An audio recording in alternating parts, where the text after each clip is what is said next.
Yeah, dear student, welcome back to the business study class, and our chapter going on is chapter 3, that is private, public and global enterprises. So private form of business organization I already taught you in chapter 2, that is sole proprietorship, joint into family, cooperative society, companies. Clear? Now here we are going to study the public sector and global enterprises. So in the previous class I gave you the example of departmental undertakings, those type of business which are run through the ministries. And today we are going to study the statutory corporation. Statutory corporation means these are public enterprises brought into existence by a special act of the parliament. The act defines its powers and function, rules and regulation governing its employees and its relationship with the government department. Clear? For example, LIC of India, Life Insurance Corporation, is governed by LIC of India Act. Institute of Chartered Accountant of India is governed by the ICAI Act 1947 or 8. This is a corporate body created by the legislature with defined powers and function, and is financially independent with a clear control over a specified area or a particular type of commercial activity. It is a corporate person and has the capacity of acting in its own name. Statutory corporation therefore has the power of the government and considerable amount of operating flexibility of private enterprises. Features.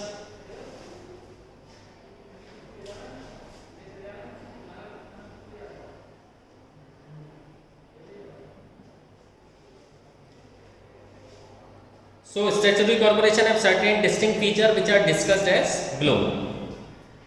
First,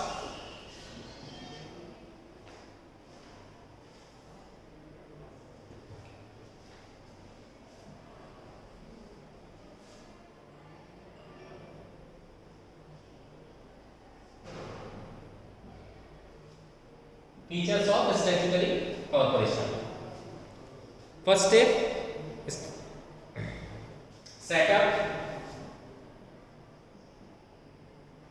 So statutory corporation are set up under the special act of parliament and are governed by the provision of act. The act defines the object, powers and privileges of a statutory corporation. Clear? Second, control.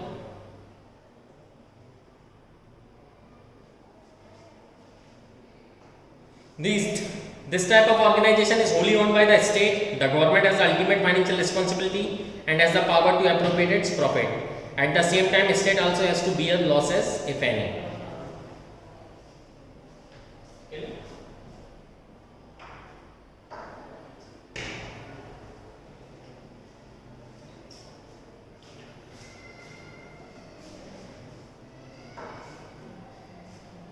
Next is corporate form. Statutory corporation is a body corporate and can sue and be sued, means can file a case against anyone and anybody can file against them. Enter into the contract and acquire property in its own name, can hold property in its own name.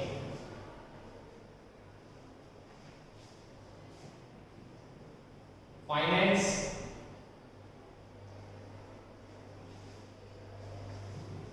This type of enterprise is usually independently financed. It obtains funds by borrowing from the government or from public through revenues derived from sale of goods and services. It has the authority to use its revenues. Okay.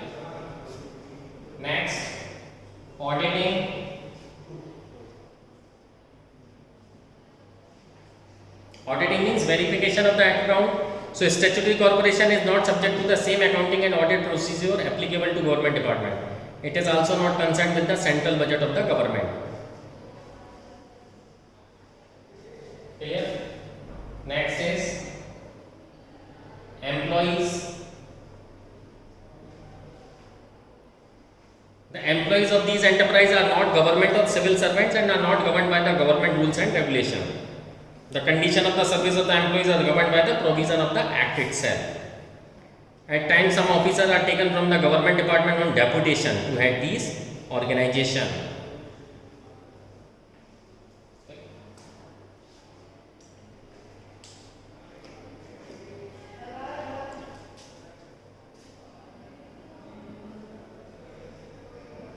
Next is merits.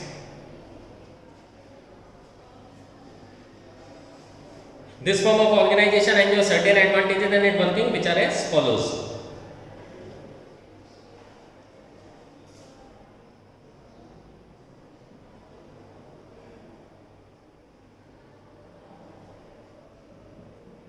Independence.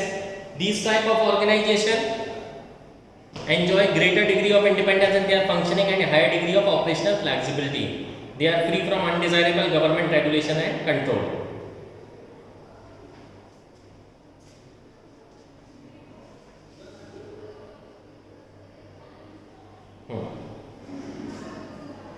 Next is interference.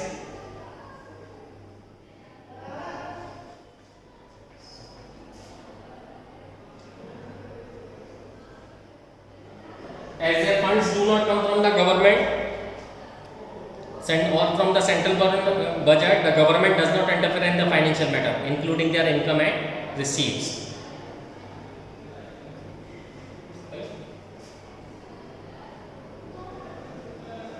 Autonomous.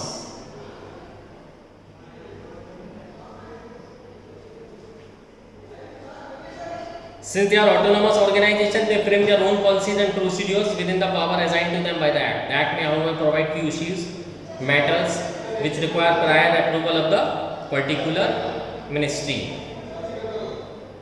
Okay. Next is economic development.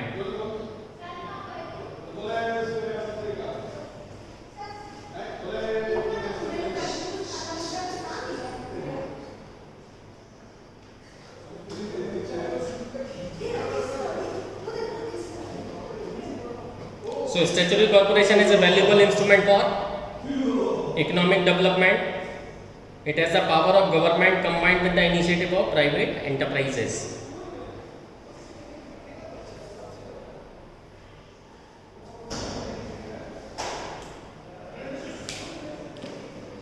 Limitations.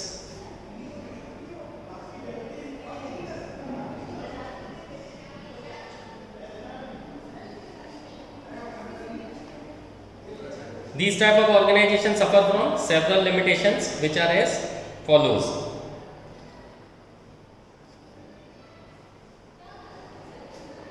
So first is freedom.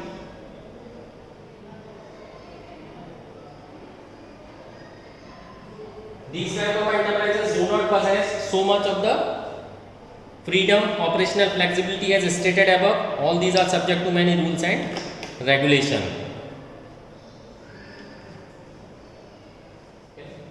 Next, political interference.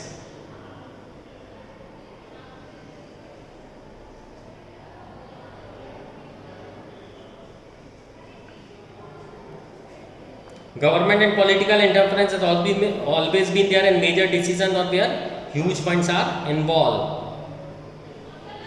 Clear?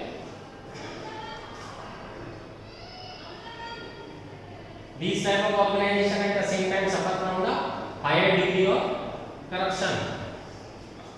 Clear? As it involves the funding of the public funding, so huge corruption is involved in this. Rampant corruption exists. Next is governing board.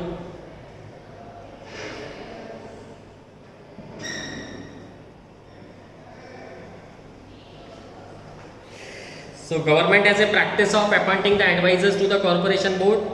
This gives the freedom of the corporation entering into the contract and other decision. If there is any disagreement, the matter is referred to the government for financial decision. This further delays actions. So I hope this thing will be clear to you. Statutory corporations, clear? Generally these are government departments, like as I told you about LIC, Life Insurance Corporation, IC, Institute of Chartered Accountants of India. They all are governed by their own act. So I told you about the features, merits and limitation of the statutory corporation. I hope this thing will help you. See the video again and again and go through it. Happy learning.